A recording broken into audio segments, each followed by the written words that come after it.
I suppose that when first coming up with the points to include in Budokai 2, we wanted everyone to be able to see the new developments at first glance, like in the character expressions and the quality of the models. So we took all that and simplified it for 2. We didn't just smooth over what we had in 1, we made a 2, which isn't to say that we ignored the other parts. We were able to get the taste of TV anime as well as the original work by Toriyama Akira and create a model that would move in actual real time and then squeeze it all down into one package. And the fact that we were able to do it when considering the input we gave at the beginning has been a tremendous success.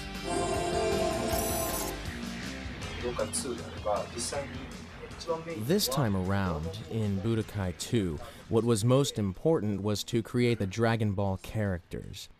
My Goku, my Krillin, my 16, 17, 18, my Cell, my Buu, and having each character, having it so that with each character you can actually fire your own Kamehameha or shoot your own Spirit Ball.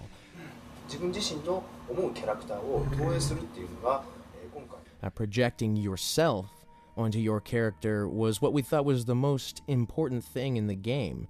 So, in order to bring that part about, the thing we paid most attention to this time was, in the previous one, we concentrated on recreating the original work, taking the events of the original work and turning them into little movies, so that an individual could insert themselves within it. And it was like they had entered the world of the original work and actually experience for themselves the fight between Cell and Goku. But in this game, it's not as though you're entering the original work, but you're rather taking a Goku of your own, a Buu of your own, and you're able to create them for yourselves.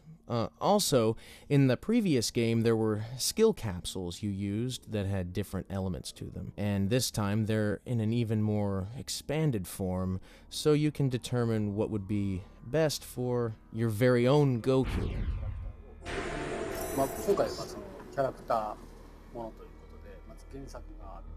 Well, this time around, we had the original work set out to go on for our character models. So, when we made them into the game, we had to figure out how it would be possible to interpret them visually, representing them not just in 2D, but in 3D. And while using the designs from Dragon Ball, we found that individual techniques should be represented like this or like that.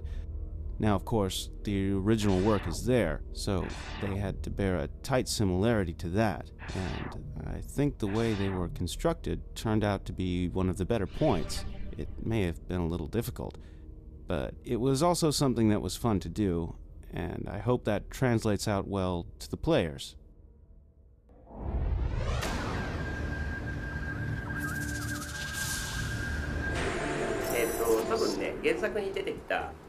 It's likely that in a character game like this that comes from an original work, when you first grip the controller, you probably think that with fusion, Gotenks will appear. Or if you have Potara earrings, Vegeta will appear. This all seems pretty obvious, something you could well imagine, at least among the players who are fans. But if there were characters outside of what you would imagine that underwent fusion, then at the moment it was accomplished, the player would react like, "You can get this character through fusion? Are you serious? Wow, that's how I wanted them to react when they were sitting in front of their TVs." So even though they weren't in the original, we could still see what would happen if, while playing the game, this guy and this guy were to combine. So I proposed that as a thought for the user to do while they were playing around. And what's more, the user could then use that as a base to make their own characters as if they were raw materials. When we put them forward, we wanted to have something funny, something that would make you hold your sides when you laughed. There are probably a number of reasons why you couldn't have them in the original, but since this was a game, we wanted to pursue it further and further, doing this and that, So while we were deciding what they would look like, we took everything that worked best and put them together to create what was most amusing. When talking about the sound, this time around, you have combined characters, Gotenks, Vegito, and so on. And so, when they are combined together, both of their voices get played together, which makes the sound direction this time around a bit more interesting. This time around, I wanted there to be a system whereby it was possible that you could have a fusion between anyone, any character and any other character, and come up with some other character. What I mean is, you have the characters that each of the staff created, and rather than have them only be able to appear as their rigid selves, regardless of who is going through fusion with whom, this sort of character gets born. If this character and this character go through fusion, this character gets born. If we could have come up with this system that would have allowed those characters to be created, anything goes, you know? Anyone could go through fusion. Someday I'd like to give that a try, I think. Once we come up with a system that can do that, I'd like to see how the fusion characters that I wished I could make would turn out. I'd like to have a try at that someday.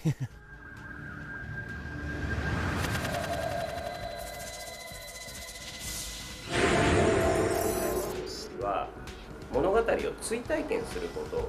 In Budokai 1, you got to relive the story and along the way go through the memorable battles. That was the first way to play it. Now that you've enjoyed going through it once, you don't relive the story in Budokai 2. Since everyone has their own idea as to what were the more important events in the Dragon world, you get to follow your ideas and create your own story. And then enjoy how every time you play it, it turns out differently. However, we wanted you to enjoy how every time you played it, it was still undeniably a Dragon Ball world of your own making. That's what the Dragon World is.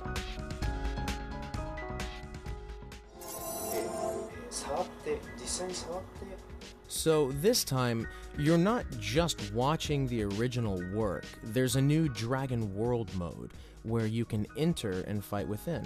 Inside, you can shape your own Dragon Ball universe, your own characters, and develop them. You can then take what you've developed, and with other kids, you can actually take your own Goku and your own Krillin and actually see what would happen if they were to fight, and have them more and more powered up than they were in the original story. You can have that realized in this game.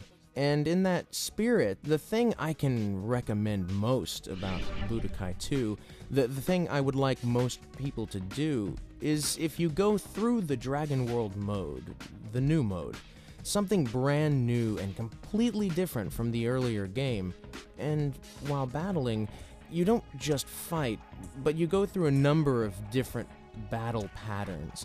And not just like in the World Tournament, there are other different battles ready for you.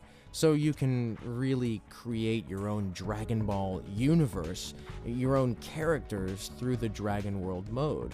And then take them and play together with your friends in your own Dragon World. That would make me most happy. Now, first of all, we wanted folks to be able to enjoy it under many different conditions. So we tried to figure out some way to facilitate that, and we decided to make it so that those different conditions could come up. And we set out to make it as fast as it needed to be, with lots of different conditions, so it would be more fun. And that became Dragon World. So you can actually take your character and put him in a place like Planet Namek. Or suppose it's the androids, and you choose the Wasteland. You move around in there, and you run into Dr. Gero, or the Cybermen. And you get into battles with the characters you run into. As for challenges faced by the programmer technically, well, I can honestly say that there weren't very many of them. But of course, I was given such a short time in order to come up with something that was even more enjoyable, so there was that.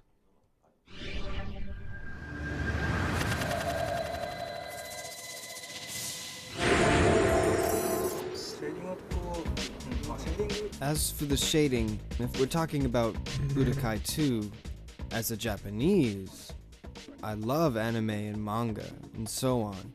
I hold them in great esteem. So, when we faithfully recreated the Dragon Ball anime in Budokai 2, well, I couldn't help but be thrilled. But still, in Budokai 2, we wanted something represented that would stand out from the other companies who have done this a lot. And so, that's how it came about. It was really tough, though.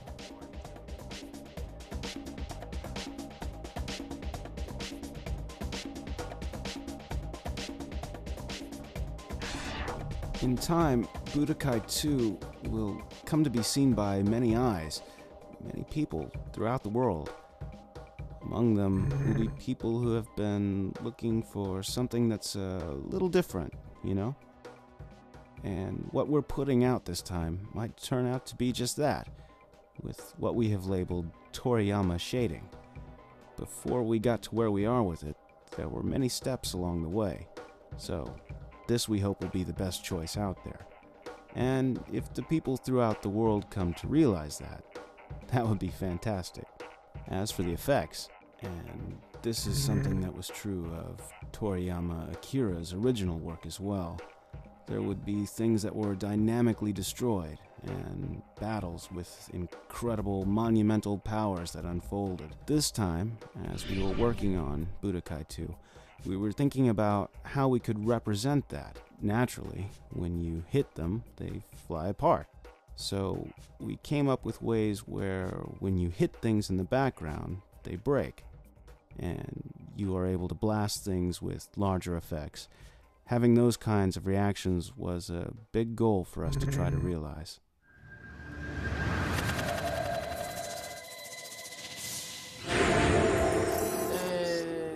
SE に関しては、ボイスの収録を、東映の、録音 For the sound effects, we do the voice recording at Toei's own recording studios at a place called Tavak. There's a gentleman there named Mr. Arai that worked occasionally creating sound effects for Dragon Ball, and currently he prepares special orders for projects such as ours. This gentleman has many acquaintances over there, and he directly purchases what we need from the work that is done over there. The background music compositions are arrangements done by Master Yamamoto Kenji, who also did the original theme arrangements and compositions for Dragon Ball. This is a gentleman who was involved with the original Dragon Ball, and these have appeared in previous Dragon Ball games as well, and the sound there was also done by this gentleman. As for the recording, basically Mr. Yamamoto input it into the computer, making a bass, and then in the necessary places as far as the imagery goes, I spoke with him over how the sound worked well, or whether he thought fit into the game. So with occasional contact with Mr. Yamamoto, and in connection with him, we finally had the band members actually perform for us. This time around, in order to have the same feel to it as before, we wanted to have the taste of T.O.P., Tower of Power, that is, doing the background music. So I made an appointment with their coordinator, and we were able to have them actually play it for us. Now, for the voices, each file is played through CD streaming. For those used within the game, the sounds of the battle or other sounds used during the game, each sound is packed into the PlayStation 2's sound memory in bank form. From there, they're called up by the program and played. The background music is also done through CD streaming. They're made into loops so that they don't run out during the middle of the game.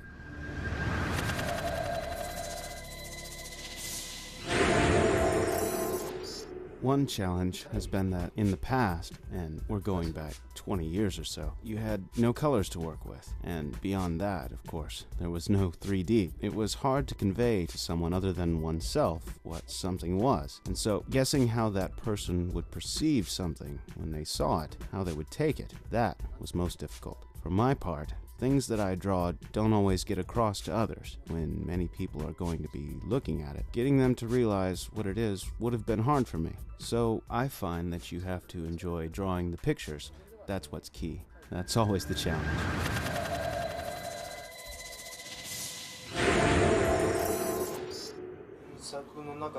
As far as criteria for choosing things out of the original work, something that absolutely has to be there are those famous scenes that pull at your heart.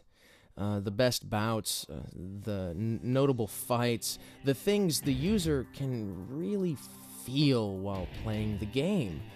For example, Goku vs. Cell, Goku vs. Frieza, Goku vs. Boo, Vegito vs. Boo, Goku vs. Vegeta, things like that which we can recreate in the game so that you have the best bouts from Dragon Ball Z as your first choices for that standard. 今回はいわゆる普通の格闘ゲーム This time around, it's not your usual fighting game. It's more Budokai.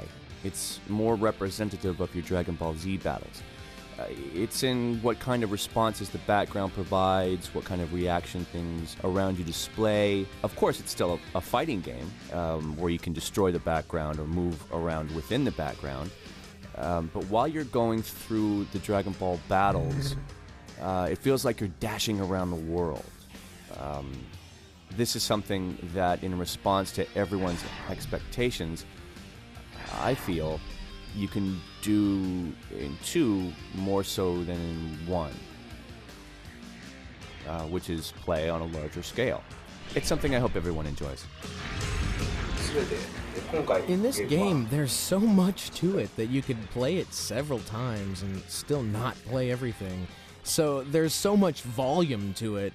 By all means, go ahead and play it for 100 or 200 hours or more to discover everything that there is.